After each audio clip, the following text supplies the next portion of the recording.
we're here with a very special stream today. And this one is for Pantheon, Rise of the Fallen. We have a special roundtable coming at you. Let me reset this real quick. With two integral people at the Pantheon project, Mr. Chris Rowan and Mr. Chris Perkins. So today is going to be all about the project. It's going to be all about what's going on.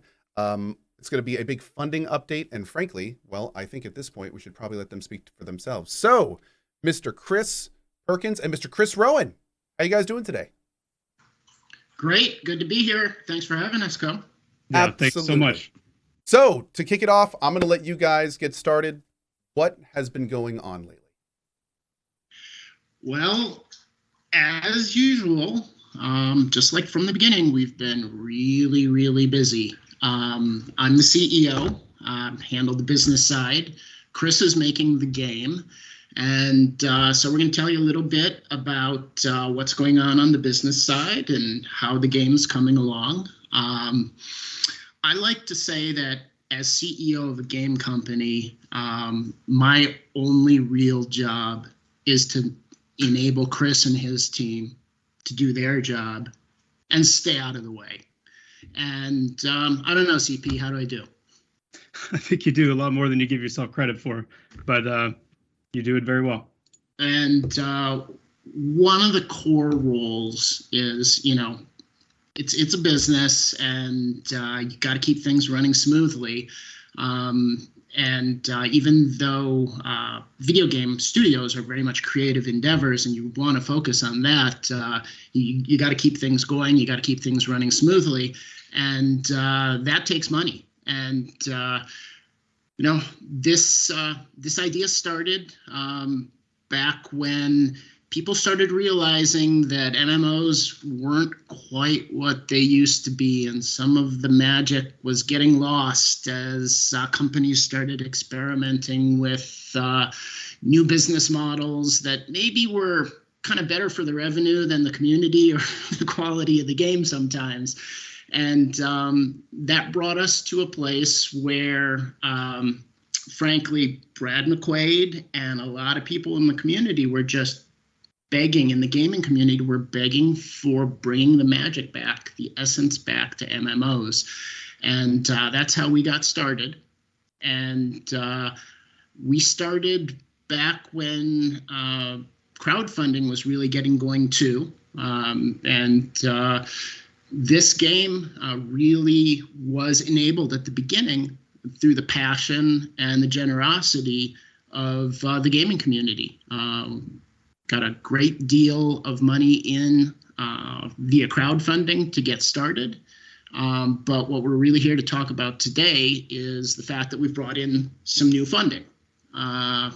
Through investors, we've brought in $2.4 million of new funding.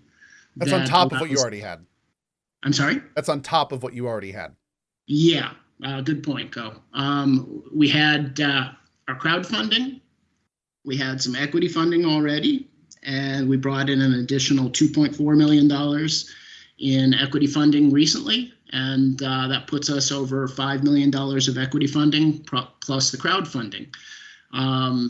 Building a game is a big, expensive endeavor, and an MMO is really ambitious and harder. This money is really going to help us accelerate development of the game. Awesome. Well, with the way that things are going now, and how much can you kind of get into as kind of who are the investors? Are these friends? Are these business people? Like how did that whole process work, and how's that looking? Yeah, that's a great question. When we announced, we did see in social media, a few people were worried. A big company's come in. They're going to make them change the vision for the game. They're going to make them change the design. They're going to force us to create a cash shop and switch the game to pay to win. And I'm here to tell you none of that is happening. We have, along the way, had multiple offers to, quote unquote, sell out the vision. And that's something that very stubbornly and very proudly we haven't done and we're not going to do. The investment came from very like-minded individuals this time who believe in the vision, who have a tremendous amount of exposure to what goes on behind the scenes, what our plans are, our current status. And these are people who really believe in what we're doing, where we are, the progress we've made, and are where we're going in the future. So these are individual investors. Very important to note, accredited investors. That's kind of a fancy finance term, but we don't want to take money from, we don't want to take Granny Smith's retirement money. We don't want to take money from people who can't afford to lose it. So we only take investment funds from what's called an accredited investor. And there are certain rules and regulations and what makes up an accredited investor. But basically, it's a savvy person who has a certain amount of assets or a certain level of income who can basically afford to lose the money.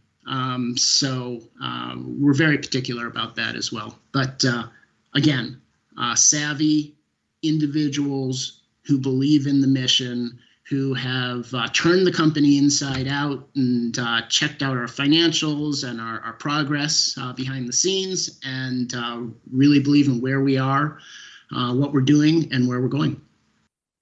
Awesome. Very cool.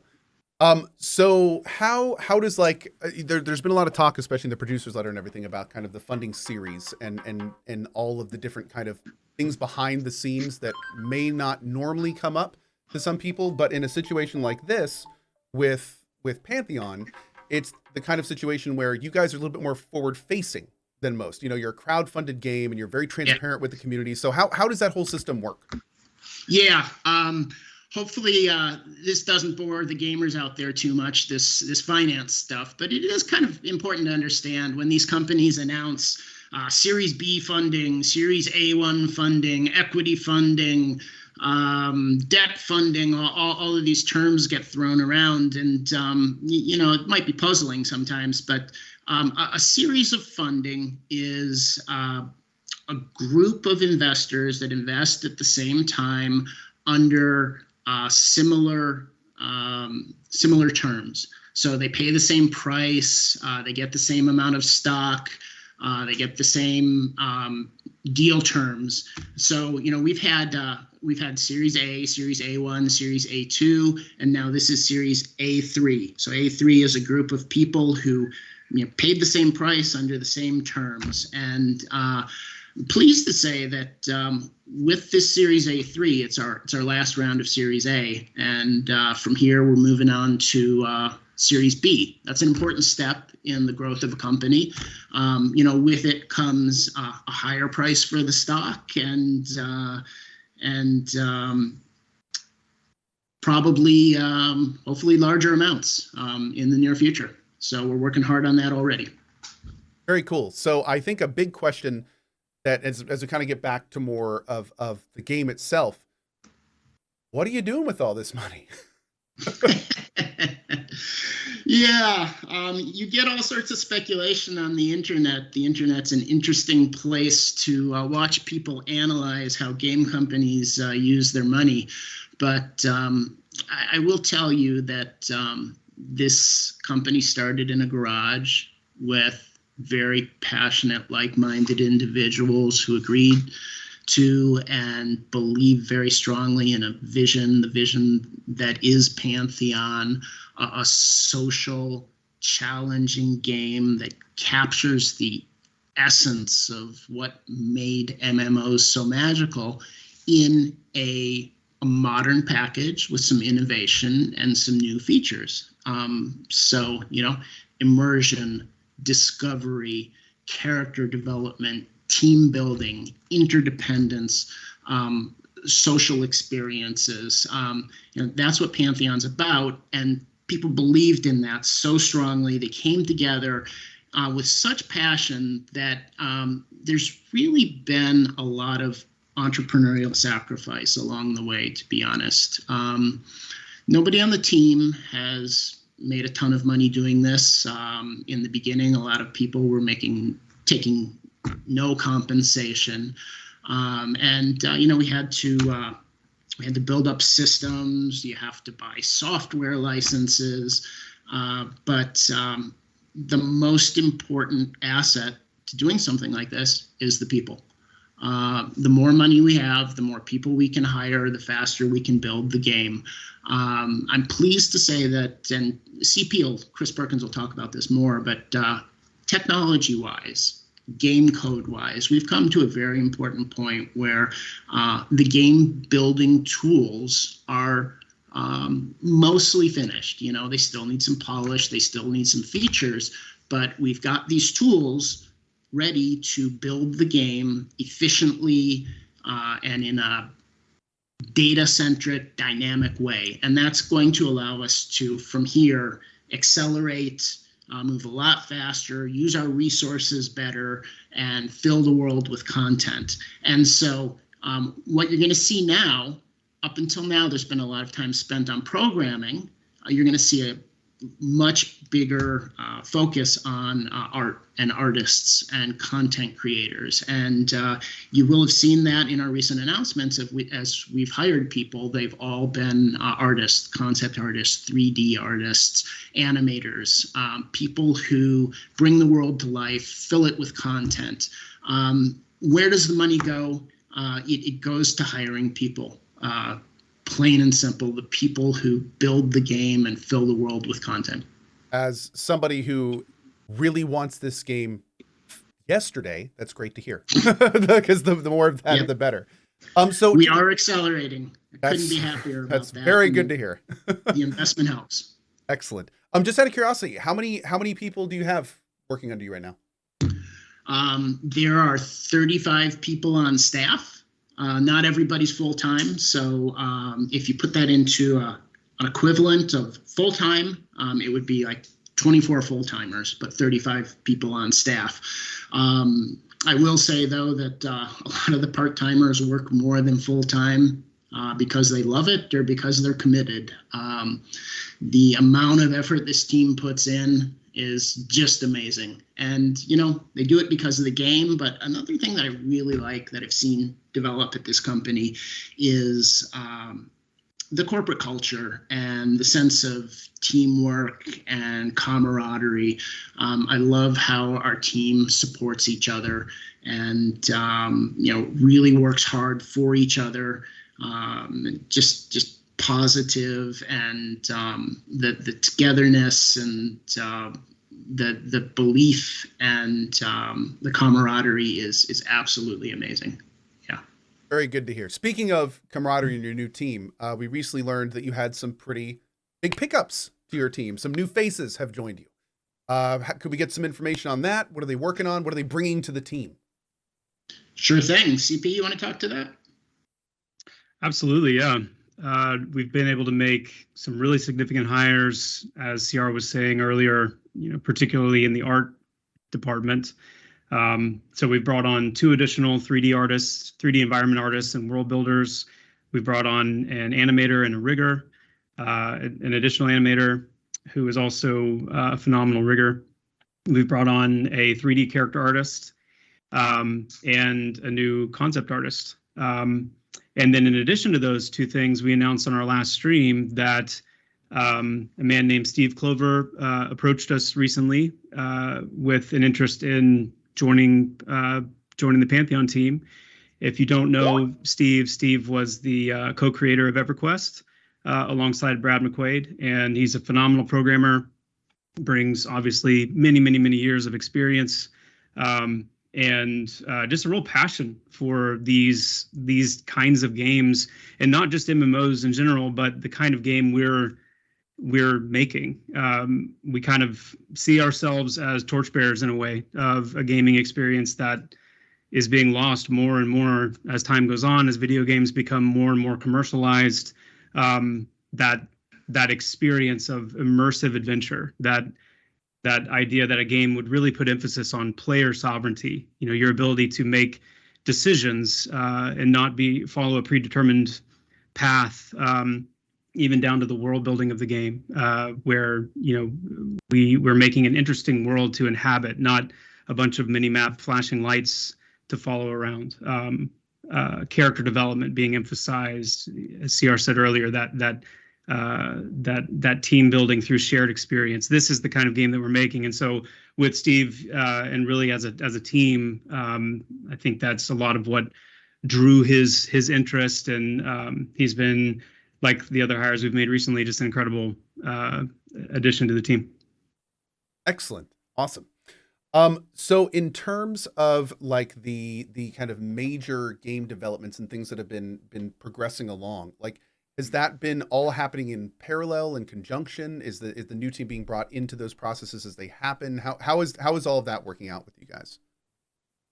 Sure. There's a lot of things happening in parallel at all times with game development. And typically when you're in a development phase, you have, however many things spooled up and kind of ready to go for somebody to run with them, either when an existing resource frees up and is able to move on to that, or in our case, having just recently hired several new people, we've had several things spooled up for those individuals to become immediately productive on. And they've done a phenomenal job. Steve's contributions, he's been able to finish our banking system. We've been able to get our death system, which is pretty complex and pretty in-depth. He's just putting the finishing touches on that, including our newly announced near-death mechanic. We've been able to ramp up the concept art. Concept artists are kind of the unsung heroes of game development. The ability to have concept art informing, everything from environment art to visual effects to animations, it can't be overstated. So our concept art department has grown nicely, and we've been making lots of developments there, especially on the creature art side and the animation side through concept art. It's been really great to see. We're just about to reach the end of our human capital city residential development for our residential buildings and those kits, which is going to cover all of our human presence game wide. We've had lots of improvement to our player character rig to support some of the additional animation work that we want to do. Seeing some of that up there through in the footage. Yeah, exactly. I could go on, and all of this is in tandem with all the other development work that's still happening. Major progress on world building, major progress on game systems like the gathering system. I could go on and on, but it's a huge All right, Chris, injection of activity. You've got 2 hours. Go ahead, beginning to end, everything. Yeah, that is circle back on that list here in a little bit. A little bit, right? Well, that's awesome to hear. So, of course, what we've gotten a peek behind the curtain with how the company is doing with the funding. You're giving us some great insight in how everything else is working in terms of the production, the team, and everything. What right now is the state of this game, and what are your highlights as opposed to what you think people should focus on, especially those that are very active in the community? I think the biggest highlight, the thing that I am most excited about, are the developments to the class and the combat systems, the class designs, the abilities that we've been able to bring online, the kind of synergies we're starting to create between the classes, the added depth to the combat system through some of the resource kind of tweaks that we've made. The NPC abilities that exist. I am most excited about our testers getting back in and getting their hands on these classes and experiencing the combat in the game. And I would add to that as a close second, the way that the world building has evolved. And in our most recent stream, we showed off a lot of that world building progress, what that means for adventuring.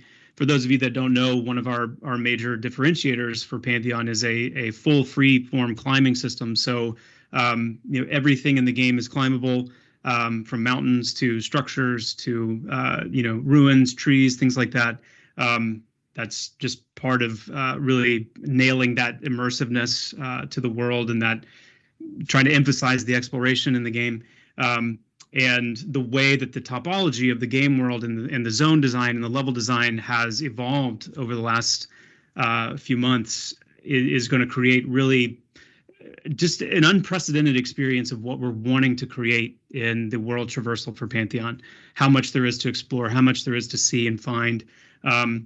So that would be a very close second for me. we are moving as quickly as we can to that next pre-alpha testing date. We are just as, if not more, excited to have our VIPs and our testers back in there to play this game, to get their hands on it, to start giving us that all important feedback. And so we are barreling down that track, trying to get there as fast as we can. And just to be a little bit clear, we've talked about this in previous streams that we've done together, and I think it's kind of important to go over again. What exactly is the pre-alpha? So a pre-alpha for us is when we're able to get as many of our current VIP testers in to not only stress test our network systems, which is going to be extremely important now because we are just about to bring them in for the first time to what we're calling Vinyl, which is our own in-house networking library that we're incredibly excited about, and we need to put it through its paces. But that's a big part of it, is the kind of stress testing that we can do. But it's an opportunity to see some of these gameplay systems in a very fledgling state. You know, the game is not feature complete just yet, but we are, as we approach that point, as we're looking towards a full alpha testing phase, these pre-alpha phases are a chance for our VIPs to get super up close and personal with in-progress system development. We have some really robust feedback systems where we're able to hear directly from our testers. And, you know, I'm sure many of them could speak to the fact that we listen very carefully to that feedback. We have, you know, several of the tweaks that we've made have actually come directly from interacting with the community on specific points and really dialing in certain things. So it's a very involved, you know, in the midst of pre-alpha tests, it's a very involved process where the community is able to get their hands on the game, tell us what they're thinking, what they're feeling, a chance for us to, you know, fix things and polish things, but also to really hear from the people who are going to be playing the game, whether it's resonating. Awesome. Well, on that note, I know that obviously you can't just let everyone play who wants to right now. So how does that work? How does you guys have like a tiered system with the pledges and things like that? What's the nitty gritty with all that currently? Yeah, CR, do you want to take the new pledge package? Sure. Yeah, we have a new pledge package called Scion of the Black Rose. And this is a package that it doesn't include some of the typical VIP benefits, but what it does do is it gets you into pre-alpha testing, which will have several more pre-alpha tests. And interestingly enough, while I'm CEO, I also have a background in coding. So I'm the person who actually does the coding for the pledge system, and we put it together, and we added the pledge, and we put it up a little bit early just to make sure it was working. And very quickly, people discovered the pledge and jumped on top of it and started upgrading to that pledge, or just making that pledge as their first pledge. So we've been very excited to see the reaction. It gets you into pre-alpha, but it's a little bit less expensive than the full VIP pledge, and it's been a hit. So on that note, talking about the pre-alpha access and things like that, how many more pre-alpha sessions are you thinking? There's going to be several more pre-alpha sessions throughout this year and into next year. We're promoting the newsletter signups to, you know, try and keep people as informed as they can. That's going to include our Road to Alpha update that we do each month. We're trying to keep a really, really clear view on what aspects of the game's development need to be completed for us to reach that alpha milestone. And we're trying to keep that updated consistently from month to month. So the newsletter is a great place to keep track of our progress on that front. Yeah. Fantastic. And by the way, just throwing this out there to announce in chat, I normally do this at the beginning when people ask, because of course, as you guys know, normally I just play games. But Pantheon is a little bit different for me because as a player of more social MMOs and having grown up in them, I'm very passionate about this project. I can't wait to play it, and I'm looking forward to hopefully giving a long time of my life to playing it. That being said, my normal thing is saying that no, this is none of these streams I've ever done with Visionary Realms has been sponsored. I'm just a fan that loves this project and wants to see it succeed. However, as I said in chat a little bit, I have recently transitioned to a bit more than a fan. I guess technically at this point I would be considered an investor. So no, I did not give the 2.4 mil. That's lots of people did that. That being said, a small part of that, I am now an investor in Pantheon. I do want to see it succeed, and no, they are not paying me for this. I'm paying them, I guess how that would work. But yeah, so anyway, that's where I am now, and I'm very happy to be here. As we've seen today, there's definitely a huge amount of passion in this project. It is by no means a normal thing. This is not something you can really compare to anything else out there. So I think I speak for a lot of us when I say we can't wait to see this come out. And basically, it's going to be a lot of fun. So anyway, Cohh, thank you for making that investment. Yellow. Yep. The money is super helpful, but to be honest, having you and your input and your opinion and being able to talk to you in the background about the game is really, really valuable for us. And just the validation of somebody like you joining in this capacity is such a big deal for us. And the team just freaked out when we announced it. They couldn't have been happier. So, thank you for that. Well, thank you guys. I'm beyond excited to play this. I am ready to, as the kids say, no life the hell out of this game. So I'm pretty pumped. I'm pretty pumped. All right, guys. So that is a lot of information. I really appreciate you guys taking the time. I know that this is you guys don't normally do these streams, so we kind of had to pack them in there, at least on my channel, I should say. You guys have your own channel and are doing stuff all the time on it. But that being said, we have like one more bigger thing that I'll be talking about at the end, or kind of mini announcing. But before that, we've got some questions. So one of the great things about when these guys come on is a lot of times they will answer questions from you guys. So these are questions that are not only from our chat today, but we are also taking questions from the Pantheon community as a whole. The awesome Benjamin Dean, who, if you're a VIP, you probably know of extensively, has been collecting questions and kind of filtering them through the back end. So there's a good chance you may hear a question that you didn't necessarily see in chat, but just know this comes from people from the Pantheon community. So for instance, here's one from Dundor. How fast do you guys anticipate expanding your team? And anyone can jump in. As quickly as the money allows. That's fair. We're working hard on additional investment. We may have a few more people come on board in the near future, but this is all throttled by available resources. We run a tight ship. We are very serious about budgeting. We're very serious about having a runway, making sure this thing doesn't go flying off the cliff and go up in smoke. Let's face it, a lot of gaming startups get a little bit too far over their skis and disappear, and we're not going anywhere. So we watch the money very closely. We budget carefully. CP and everybody on the team is always asking me for new hires. We think that through carefully and just make sure that it's all sustainable and we can keep it going and stay accelerating at the right speed, but not go off the cliff. It's all a balancing act. But pledge more. If you're an accredited investor, invest more, and the more money comes in, the faster we can go. Sounds good. I'll say too, we do have our hires prioritized and listed out, so we know exactly who we're going after next as soon as the funds are available to do so. So very excited to add more. Great.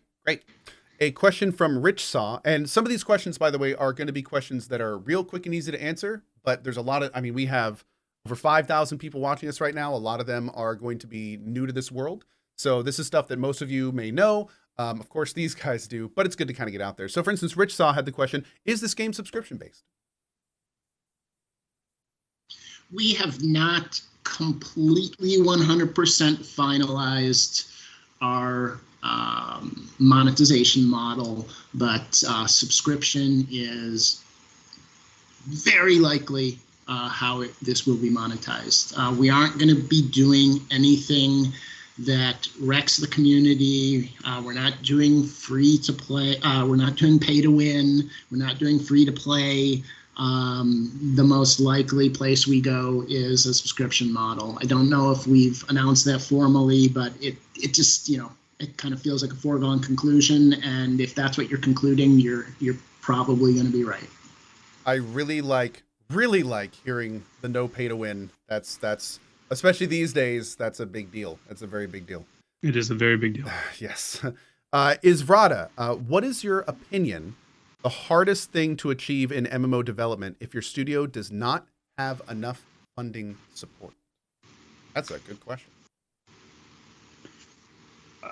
It's got to be art.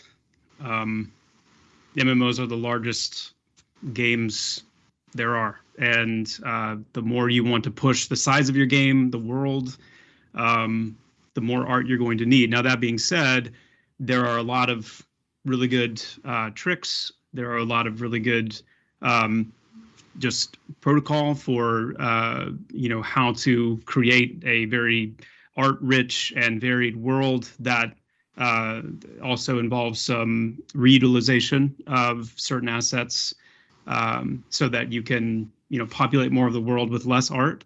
So there's a lot of strategy there, but it's definitely when you're going for a large world and you're wanting not just a cold procedurally generated world, art is definitely the more challenging thing. For sure. Another question from a community member, Telepath. If players are able to find unique class builds that are effective at soloing, will those classes get nerfed, or will they be left alone to reward the creativity? Ooh, these are hard ones. They're trying to put you guys they're trying to get some quotes out of you right now for when they find those. But you said, yeah, that's right. Not going to get away with no comment on this one, are we? Well, I mean, it's up to you, but of course, the more you can give, the better. Yeah, I don't have any problem answering this question, because the reality is we're not averse to soloing. We don't snub our noses at players who are able to figure out ways to solo effectively.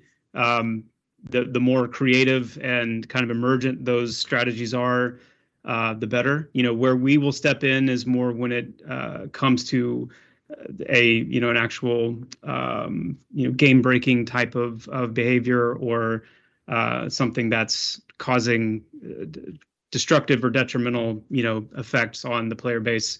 But if it's just a player utilizing their class skills, getting powerful enough, finding something really cool, and then working out a creative way to make it happen, then that's great.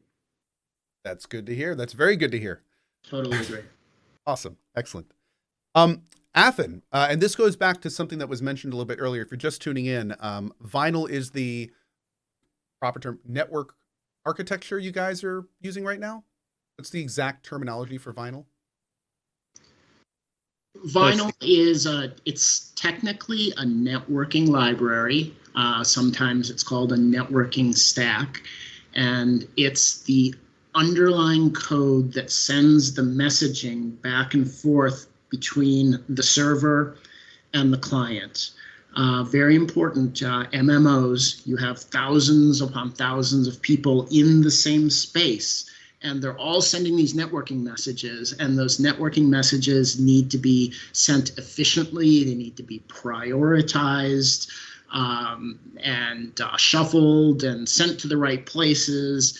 And Unity, Unreal, no gaming kit out there, no platform out there has a networking library or networking stack that's sufficient for the demands of an MMO. It's actually, making an MMO run smoothly is a huge, difficult software challenge. And Kyle Olson, our lead programmer, has done a spectacular job of building one from scratch. It's kind of a specialty of his.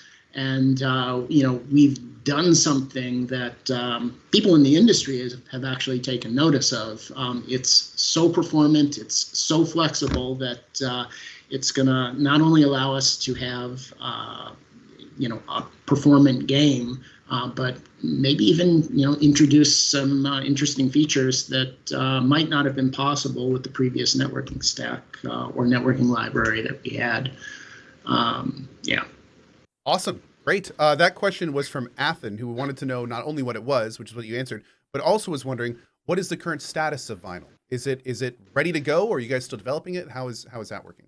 Yeah, I'll let CP expound on this, but basically it is integrated in the main project. The game is running on vinyl right now. There are some glitches that we're working out, which is something to be expected when you make a change this massive, but it's in there and running. And that was a big milestone for us. I kind of see it as our last major technical milestone. And now the attitude of the company, we still have things to clean up. We have features to add, but we're really shifting towards content production now. I think that's what a lot of us really want to hear. That's great. That's great. Here's a great one. Let me first say, this is from our friend Thunder Giggles. Excellent. Love the name. Is there any fear that as they work on this game and doing it so openly, that someone else could come up with a much larger budget, swoop in and steal the thunder of some of these newer and more unique gameplay features, and even I'll add onto that, and even the style of the game?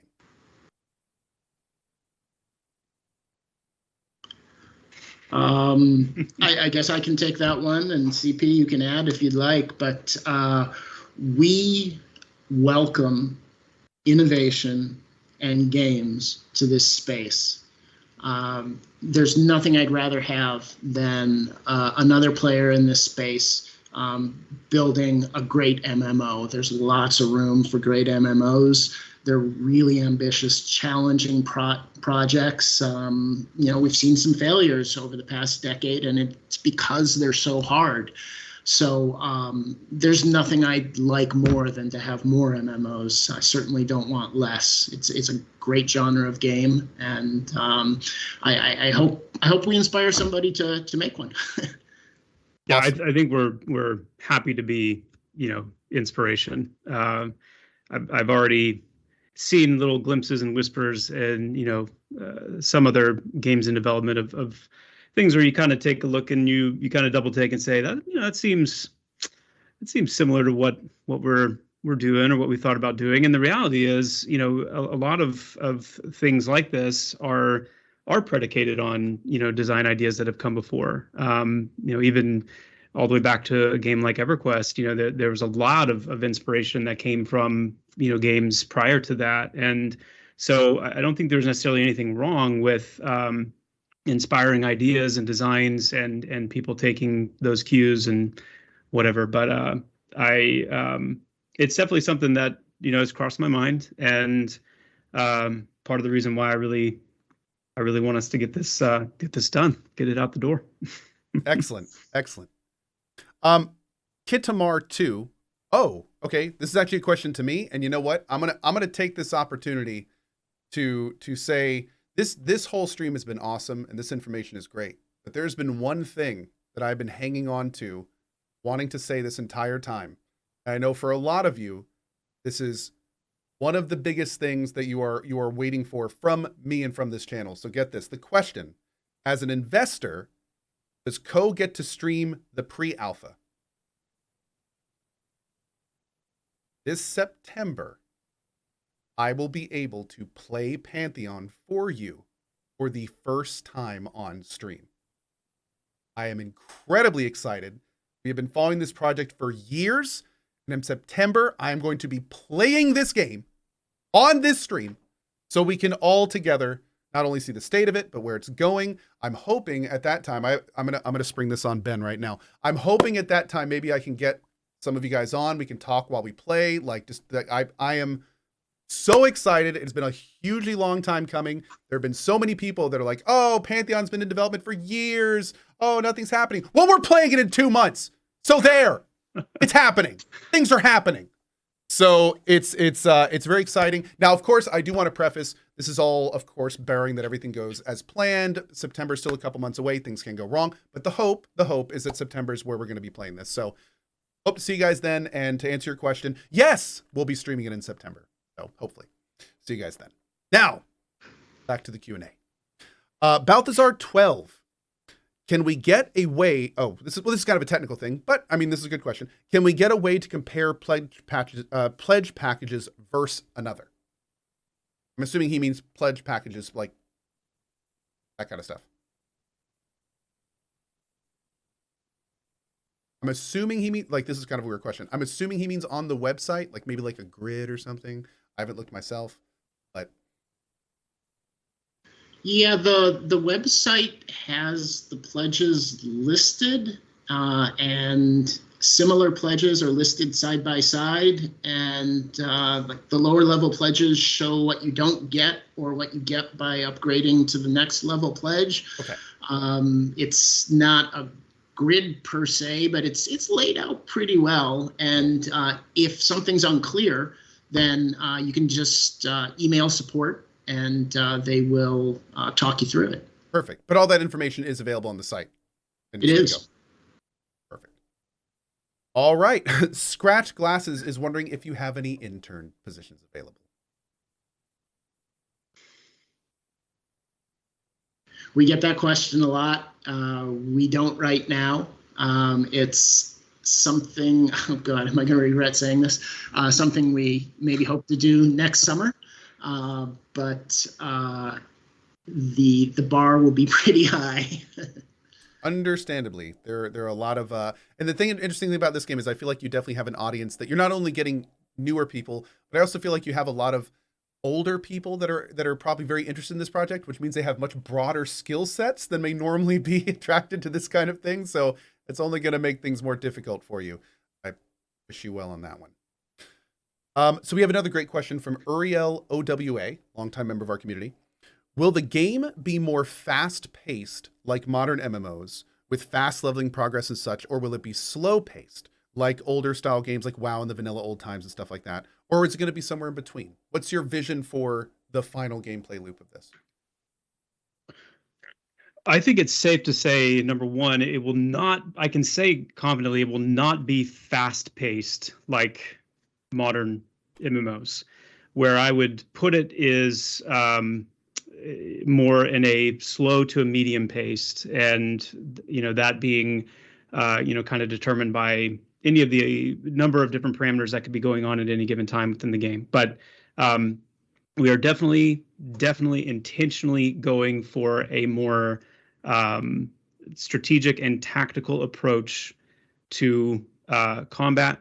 And so on the combat side of things, you are going to see more of a slower or a medium-paced game approach, approaching more of a medium-paced as you get much more familiar with your class, with the synergies with other classes, with the different traits and dispositions in the NPC that you'll be facing. Those that speed may pick up as you get more familiar with those things. But then as far as progression as well, we are not wanting it to take somebody 2 years or a year or whatever to reach max level, but we do want it to be more of a journey. And a lot of that journey, when you think of the time investment, is that Pantheon is a very vertical and horizontal focused progression game. And so it's not only getting to max level, and once I get max level, I can do anything I want, I can go anywhere I want, start gearing up. There's a lot of horizontal gameplay aspects to the game as well. The climbing system, for example, swimming and all the systems that go along with swimming, and how many aspects and parts of the game that you won't be able to access without proper climbing and swimming skill and the gear and the abilities that come with those. The perception system and any kind of depth that you want to be able to step into with that system, and the way that it will also affect gameplay is another horizontal aspect of the game. The crafting, the gathering system, and the different kind of dependencies that adventuring will have on what that sphere can provide. There is a lot of horizontal aspects of the game as well. And we said this in the last stream, like you can, I think you said no life I've heard it more recently as refusing to touch grass. However like deeply you want to play and focus on the game, you can barrel your way to level 50. But if you don't have the right skills, if you don't have the right, horizontal aspects to go along with your character's development, then there's a huge amount of the game that you're not going to be able to access yet because you haven't spent time doing that.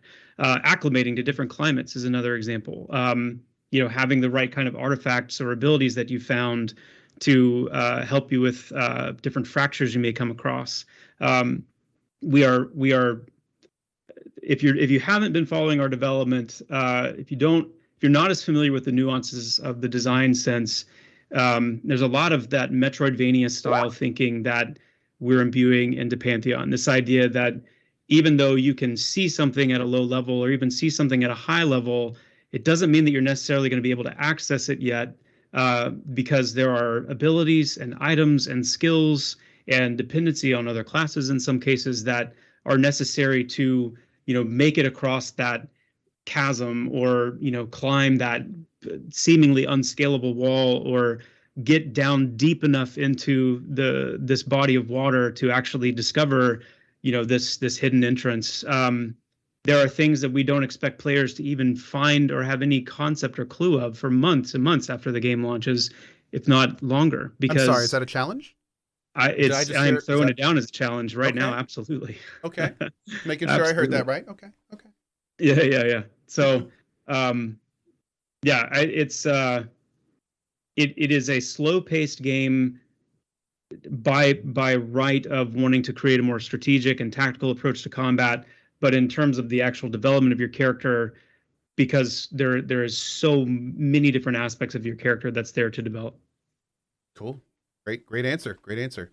Now, this next question is one that I know a lot of people are probably curious about, because unfortunately, the reality is that this is an issue in a lot of games these days. How active will the developers be in the game to cut down on bannable offenses?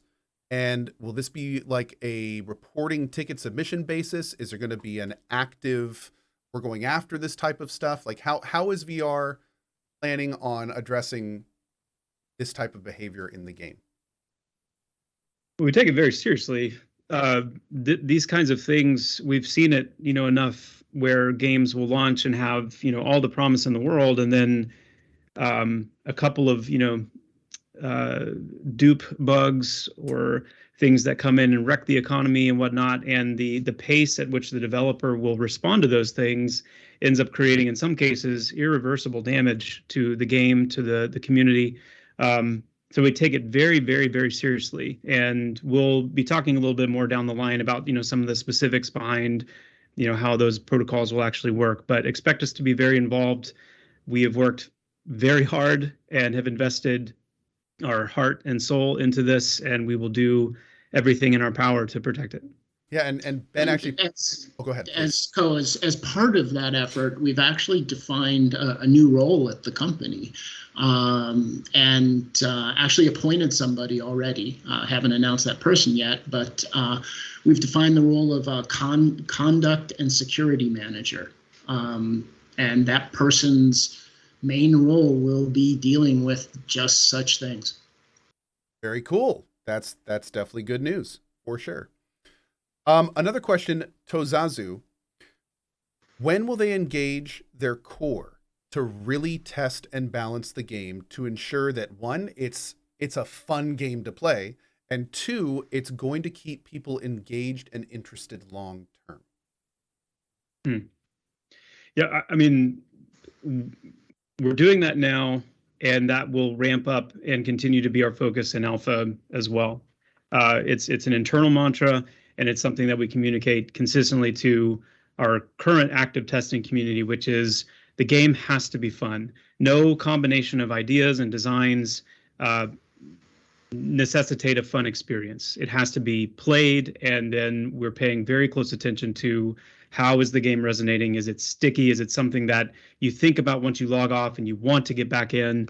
If it's something you can play and then walk away from and not think about again, then something is wrong. The good news is that our feedback so far is quite the opposite, and that there is a deep fun factor and a deep kind of clinginess that the game has. But we only want to drive that deeper, and we know that there's still so much more that will be coming into that to only increase that feeling. But as we get into alpha and as we grow from the current few thousand testers that we have available now for testing into 10K plus and beyond, once we get into alpha, then that's where we really will be doing kind of that final in the lead up to beta. That's where we really want to make sure that the game as a whole, game wide, all the different game systems and the experiences of many different types of players within that game are all adding up to what we're looking for, which is a fun game, a performant game, and something that players just can't get enough of. That's what we want to hear. Yeah, I want to give a shout out to our current QA team. Small as it is, it's really well run, and they do a great job of staying on top of balance and communicating in a disciplined manner, and making sure that we're always driving towards the kind of balance that will make it fun and make it long-lasting fun. It's kind of an unsung department and position that really deserves a lot of appreciation and kudos. So shout out to QA. You're here. Very cool. So real quick, we've got another couple questions, but I'm going to slide one in here from myself, if you guys don't mind. And this is one of those questions where it's like, I know the answer to this question exists, but I don't know how much is public. So feel free to just be like, we'll talk about that later. But one thing that I know, going back to that no life thing, is that I know how Chris was just talking about getting to max level quickly. And I am the type of gamer that does like to get to max level quickly. In fact, I used to do like world first leveling, where I would get a team together and we would just play EverQuest 2 or Warhammer and try to be like the first of our class to the max level. So one thing I'm curious about is how much are you guys thinking about that end game loop when somebody has the two kind of big halves of an MMO are like the level up process and then the post level up process. So how much of a focus is the post level up process going to be in this game? Is this going to be the kind of thing where there's going to be like the world opens up when you get max level, or is it going to be the kind of thing where you're focused more on having like multiple characters and things of that nature leveling up? And then, like how are you guys feeling about the end game experience in Pantheon? And if this is the kind of thing where you're like, we'll talk about that later, that's fine. Well, there is going to be a lot more to talk about on that later, but I can say a few things now. Some of it would be piggybacking on what I've said earlier, which is there is such a horizontal breadth to the game that certainly somebody that makes it to max level quickly will still have quite a bit of work to do and investment to make in their character to fully flesh those things out. This hasn't even begun, talking about the mastery system yet. And some of the other aspects of the game that are not going to be possible to complete before max level either. That's cool. Okay, that's a big part of it. The other piece has a lot to do with how we plan to handle our content consumption. Typically in MMOs, you get to max level and you begin kind of the raiding scene, and we know there's raids. The raids we've seen look awesome so far. Yes. Yeah, exactly. Yes. Yes, absolutely. And, kind of a spectrum of raid sizes as well that we want to capture. We want to have some smaller raids. We want to have some larger raids. We want to have, some world kind of raid event type things. Oh, cool. The lore of the game is so ripe for dynamic events like that. And it's something I'm personally very excited about. But, I think it was the last stream or maybe the last developer roundtable when we talked about dungeons a little bit. Talked about how, a classical model of kind of targets that you would be going after in a game like this, named NPCs, rare NPCs. We plan to employ a placeholder, rare spawn model, but then we also plan to employ a couple of other models as well, where NPCs that you might be going after will only spawn during certain events, will only spawn during certain times of day, might have a pretty robust like pathing, network where you're not really sure where they're going to show up. And so hunting for NPCs will be, something that you'll see more in Pantheon, where you're aware that something has a chance to be up and around, and you're actually, gathering clues. The perception system will come into play here as well. Faction will come into play as well in terms of like where you may be able to get certain information to, actually go and hunt for certain NPCs. Another, interesting spawn mechanic we're going to have is, I think we call it like morph spawning, where, in a placeholder system, you want to find the placeholder and kill it as quickly as you can, as consistently as you can, in hopes the rare will spawn. Whereas with a morph spawn, it's actually the opposite. That a placeholder needs to stay up long enough for it to actually morph into the thing that you're after. And so the way all this like ties into max level kind of, what do I do after I reach level 50, is to say that there's going to be a wide variety of content consumption where it's not going to be immediately getting on this rote kind of clockwork, like, this time every week I'm going to this place to kill this thing. There's going to be a lot of activity involved in, finding the targets that you're looking for, and, getting the right resources and the right group and the right people together. And I'm really excited about that. Not to mention, this is where I can go off on a little bit of a tangent here, but like when you start adding in things like fractures and these kind of unnatural phenomenon that can occur in different places that completely change not only the dynamics of the content and the encounter, but also what may spawn there. You're also, hunting and searching for those events.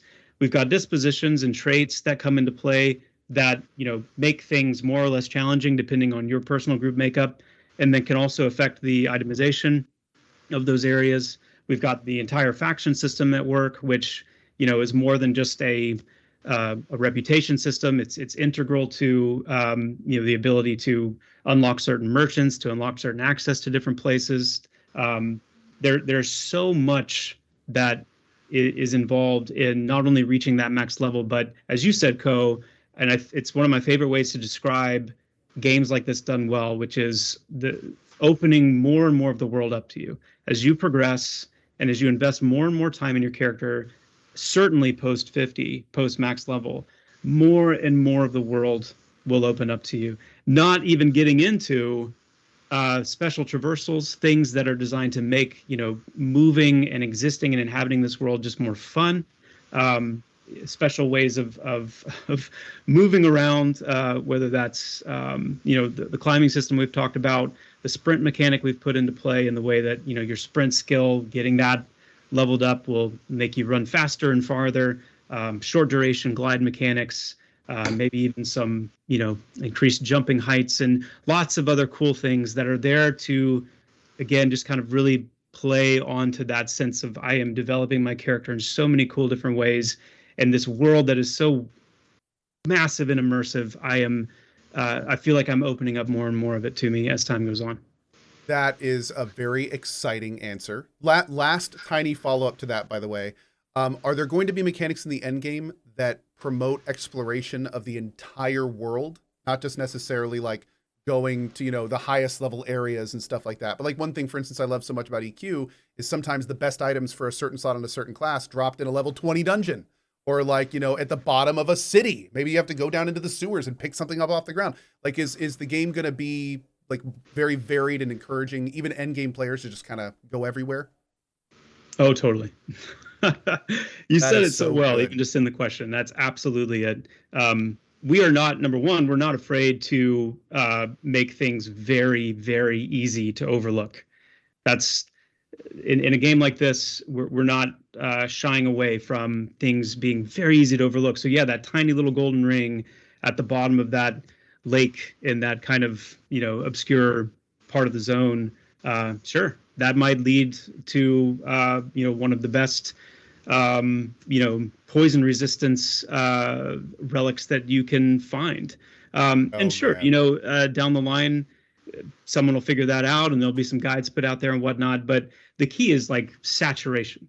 We want so many things like that where it is just that one person's one fateful day where they stumble upon it and all of a sudden they've uncovered something very cool. But then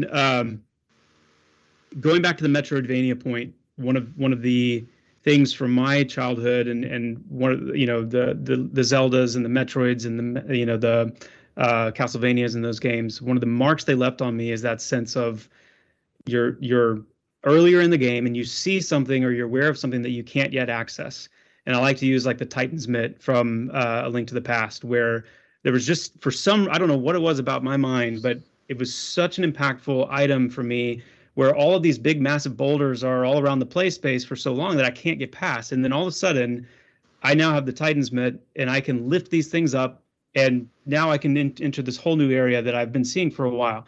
And that is really at the heart of the exploration and discovery aspect of Pantheon, where, yeah, you're level 10 and you're in a low level dungeon, but you see something really high up on a ledge and there's really no it's seemingly impossible to get to. It's like, how in the world would anyone ever get up there? Yet later, when you're level 30, level 40, you've acquired an item or an ability that now all of a sudden it clicks like, oh my goodness, I want to go back and see what that is, because now I can actually, grapple up to that, or I can, charge up a jump and jump high enough to get up there kind of thing. I want to go and see what that is. And now all of a sudden you're level 50 and you're starting to think back to like, what are all the places that I could go back and now you could actually go explore everything again, essentially. Exactly. Oh man, I tell you, that is when you said that, my exact feeling of sitting in Oasis in EverQuest and my little tiny low teens character and seeing the necromancers fight the specters and just be like, that's amazing. And then seeing the guy kiting the sand giant, just like, oh dude, just absolutely incredible. That sounds like you were the right person for this job. Okay, back on track somewhat. All right, so we've got a question here from Balthazar 12. Great question. This is another thing I loved about EQ, because whenever you'd come across these, it really felt like something special. Will Pantheon use a guide? It's like a volunteer GM system and program like EverQuest used to. You can expect that, yes. We actually have had some really inspiring, kind of passionate people on our team who were a part of the guide program in EQ and have a lot of passion to see something like that continue. So yes, you can expect it, and that's something we'll have more details about down the road. Awesome. Yeah, it's already been documented, and it's ready to go. Yep. Fantastic. And and as Ben already said, the content security managers has a team for this, so we are good. My friends, this has been wildly entertaining and informative. I really appreciate both of your times. Thank you so much for giving us just a little more insight on this project, and just from both of you, any parting words or last things that you guys would like to say to the Pantheon community? We're grateful for the community. We're here because of you. We're grateful to our pledgers, our investors. Every dollar goes directly into development. You're making it happen. Thank you. Thank you for wanting this. Thank you for supporting it. Can't wait to be there in the world with you. If anybody's interested in pledging, we appreciate it. All goes to development, pantheonmmo.com/pledge. Would love to have you join that way too. Love being able to get the word out to a larger community. So thank you, Cohh, for letting us come on here and talk about Pantheon and spread the word a little bit. And can't wait to get you in game soon, where you can hopefully share even more of the game with as many people as we can. We couldn't be more excited. So thanks again. Fantastic. Thank you both again. I think I speak for literally thousands and thousands of us when I say we cannot wait to just get lost in this world. And thank you both for everything you're doing. Please give our thanks to the team. And I think that wraps up this Pantheon event. So we'll be saying bye to you, gentlemen, until next time. And great to see all the success. Great to hear about the funding stuff, and can't wait to play. Thanks, guys. Thanks so much, all.